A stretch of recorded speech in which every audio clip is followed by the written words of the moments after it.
آپ کیا کہیں گے ڈاکٹر صاحب، کیونکہ اس وقت جو صورتحال ہے اس پاکستان کی، اس میں ہم ایران کی جنگ دیکھ رہے ہیں اور ہمیں بہت سارے سبق سیکھنے چاہیے کہ ہر چیز انڈیجنس ہے وہاں پہ، ہر چیز کوئی چیز ایکسپورٹ نہیں کر رہا ایران، دیکھا جائے تو سب چیزیں ان کی اپنی ہیں، امپورٹ نہیں کر رہا۔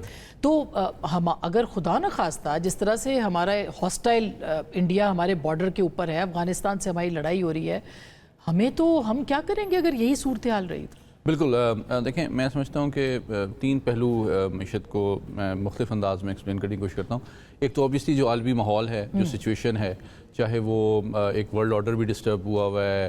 ٹرمپ صاحب کا انہوں نے بالکل صحیح کہا کہ وہ ایک پہلی دفعہ ایک ایکسٹریکٹیو پریزیڈنٹ آئے ہیں، جو کہ امریکہ مطلب وہ کسی کی ہیلپ نہیں کرنا چاہتے، ایڈ نہیں دینا چاہتے، اسسٹنس آفر نہیں کرنا چاہتے، ریلیف نہیں دینا چاہتے، کہتے ہیں آپ امریکہ کو کیا دے رہے ہیں۔ تو وہ بھی ایک ایسپیکٹ ہے۔ پھر دیکھیں اس وقت فوج بھی جو ہے وہ دہشت گردی کی بھی جنگ چل رہی ہے۔ اسی فسکل ایئر میں ہم نے بھارت سے بھی ایک بڑی ایک تند و تیز اور انٹینس کانفلکٹ ہم نے لڑا ہے، جس کے نتیجے میں بھارت نے بھی میں سمجھتا ہوں کہ اپنے پوسچر میں، اپنی ایکوزیشن میں بہت بڑے پیمانے پہ اضافہ کیا ہے۔ تو میں سمجھتا ہوں یہ بھی کچھ ایسی ریالٹیز ہیں جو میں شاید آپ کو خبر بھی دے رہا ہوں کہ کل کے بجٹ میں آپ کچھ ایڈیکویٹ اور نیسسری جو انکریز ہے ڈیفنس بجٹ میں وہ آپ کو دیکھنا پڑے گا، کیونکہ آپ دہشت گردی کو بھی ڈیل کر رہے ہیں اور بھارت نے بہت میجر ایکوزیشنز وغیرہ اس پہ کی ہیں۔ ظاہر ہے کہ 1200 سے 1700 ٹریلین کے بیچ میں وہ بھی اضافہ اسی میں ہوگا۔ جی بالکل، لیکن کچھ چیزیں ہیں جو کہ آپ کی کمپلشن ہے، ڈیفنس ہو گیا، اسی طرح آپ نے ڈیٹ سروسنگ کرنی ہے، پھر آپ کا جو ایک جو معاملہ رہ جاتا ہے وہ پی ایس ڈی پی ہی رہ جاتا ہے، جو کہ پولیٹیکلی پاسبل ہے اس کو تھوڑا سا ریڈیوس کرنا۔ یہ انفارچونیٹ ریالٹی ہے جس میں کہ کل کمی ہو گئی ہے۔ جی وہ اٹ از انڈرسٹینڈیبل، ٹھیک ہے۔ تو میں سمجھتا ہوں انٹرنیشنل حالات جس طرح کے تھے ان میں یہ ایک مشکل حالات میں یہ بجٹ انہوں نے دیا ہے، لیکن اس میں کچھ سلور لائننگز ہیں۔ میں دیکھا ہوں، میں اگر اسٹرکچر کے لیول پہ دیکھوں تو کچھ ٹرانسفارمیشن ہماری اکانومی کے نظام میں ہو رہی ہیں۔ جس طرح خوشائند بات ہے کہ دیکھیں ہمارا آئی ٹی سیکٹر اب گرو کر رہا ہے، تو ہم اور ایک چیز جو تشویشناک بھی ہے لیکن اس میں مثبت پہلو ہے۔ تشویشناک یہ ہے کہ آپ کا سب سے بڑی امپلائمنٹ تو ایگریکلچر میں ہے، لیکن آپ دیکھیں کہ آپ کی اکانومی میں کنٹریبیوشن سروس سیکٹر کا بڑھ رہا ہے، تو آپ کا جو پڑھا لکھا طبقہ ہے تعلیم کے ساتھ ان کی contribution in economy and towards I T export بڑھ رہی ہے۔ دوسری طرح آپ کا جو ڈائسپورا ہے وہ بھی جتنا زیادہ اسکلڈ اب آپ بھیج رہے ہیں اس کی وجہ سے بھی اس کی کوالٹی امپروو ہوئی ہے، تو ریمیٹنسز بھی بڑھ رہے ہیں۔ تو تعلیم ایک بہت امپورٹنٹ ایسپیکٹ ہے۔ اسپورٹس میں آپ دیکھیں آپ کی ایکسپورٹس بڑھ رہی ہیں۔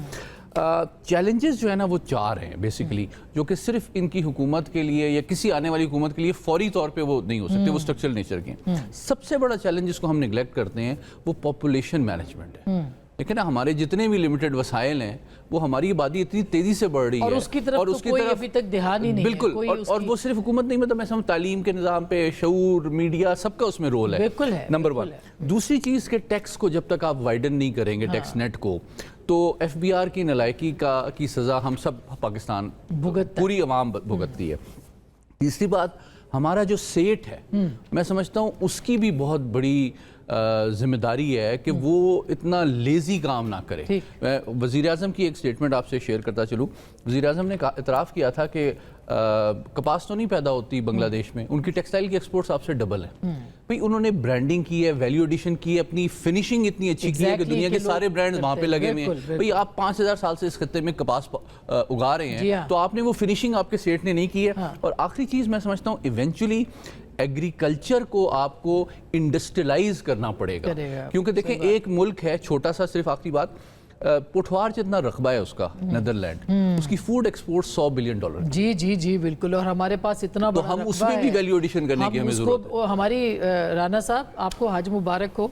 آپ یہ مجھے بتائیں کہ یہ پھر کیسے ہو رہا ہے؟ اسی لیے کہا جا رہا ہے کہ شاید کچھ حکومت کے اندر تبدیلیاں جو ہیں وہ خبریں، تو وڈائے صاحب نے تو کالم لکھا ہے، میں تو کابینہ کی تبدیلی تک جاتی ہوں، وزیر اعظم کی تبدیلی تک میں نہیں جا رہی، مگر کیا ایسی بات ہے کہ اطمینان نہیں ہے؟ آپ کے دونوں مہمان اتنے سافٹ سپوکن ہیں کہ مجھے جب میں 92 میں نیا آیا نا، تو میں جس سے ملتا تھا میں سمجھتا تھا سارے دانشور ہیں، اور ہم ظاہر ہے طالب علم ہیں، نئے جرنلسٹ ہیں، تو میں وہیں پہنچ گیا، کیونکہ اب ہم بہت ساری ریالٹیز کو ان دونوں سے سن کے بھی کچھ کر لیتا ہوں بات۔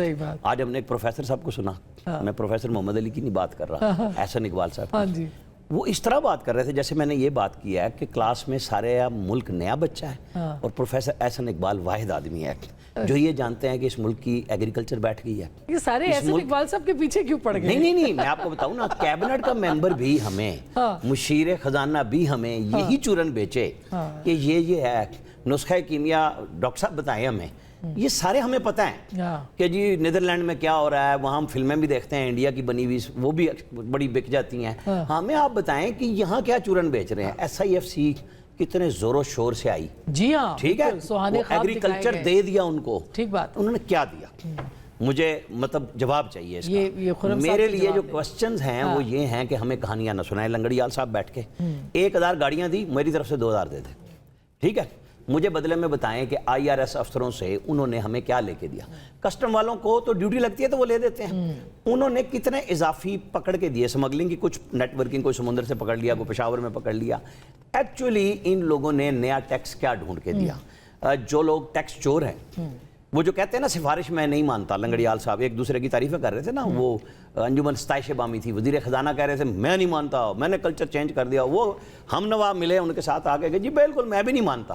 وہ سمجھتے ہیں کہ 9 بجے میں صبح افسروں کو, ان لینڈ ریونیو اور کسٹم والوں کو آن لائن لے لیتا ہوں. ہمیں یہ بتائیں کہ یہ جو شارٹ فال ہے وہ میں نے پیدا کیا. ہمیں تو آپ لیوی پہ مار رہے ہیں, ہمیں تو آپ ٹیلی کام میں مار رہے ہیں. جب دل کرتا ہے, یعنی اس ملک کا غریب آدمی, میں نے ابھی لکھی ہے یہ مثال, یہ جب میں سن رہا تھا نا نسخے سارے BISP والے جی اور ہمارے ایکسپورٹر ایک ہی جیسے ہیں, دونوں خیرات پہ جیتے ہیں. وہ جو بات کر رہے ہیں نا کہ جی کیا ہے کہانی, بھائی میرے سے بل آپ لے کے مجھے فکس چارج کر دیتے ہیں اور ان کو 4 روپے یونٹ سستا کرتے ہیں. یہ وہ خیراتی ہے ٹیکسٹائل والے, 6 پریس کانفرنس سارے لائیو چلا رہے ہوتے ہیں. او بھائی تم ڈالر واپس نہیں لاتے, یہاں میری کاسٹ پہ آپ کو ایکسپورٹ کرنے کے لیے رعایت دی جاتی ہے. تو BISP میں اور آپ میں کیا فرق ہے؟ وہ بھی خزانے سے بیچارے غریب لے رہے ہیں, اور یہ جو ارب پتی ٹریلینر ہیں یہ بھی خزانے سے لے رہے ہیں. مطلب ہر دفعہ ریبیٹ کس چیز کا جاتا ہے؟ یہ جو مانگتے ہیں کہ جی ہمیں ایکسپورٹ, اس حکومت کو رانا صاحب کیا, میں تھوڑی سی تقریر اپنی مکمل کر لوں, یہ جذبات ہیں عام آدمی کے. یہ جو ایکسپورٹ کے بعد مانگتے ہیں نا, وہ جو پرائم منسٹر نے پھر چورن دیا ہر سال کا کہ ان کو 30 جون سے پہلے ادا کر دیں. بھائی پہلے آپ نے کیوں روکے؟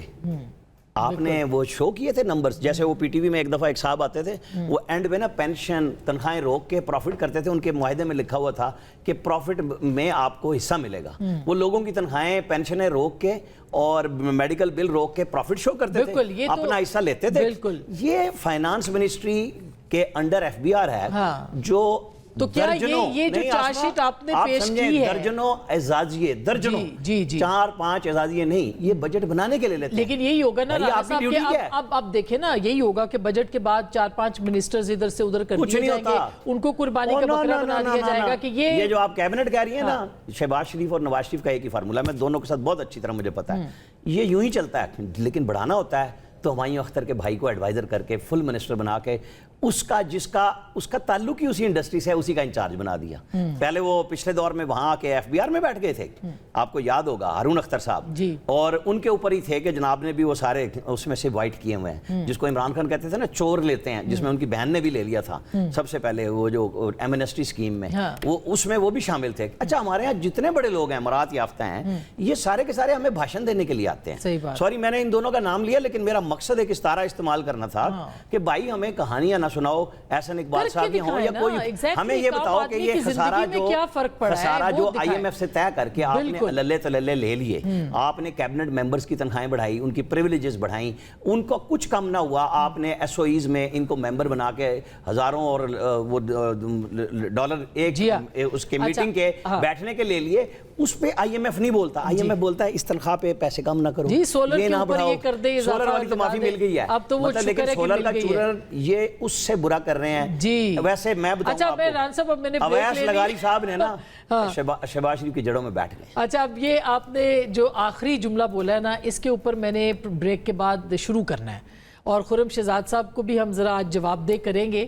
لیکن بات یہی ہے کہ یہ جو 5 سال یا 5واں بجٹ جو پیش کیا جا رہا ہے, بہت سارے بحران گنوائے ہیں خرم شہزاد صاحب نے.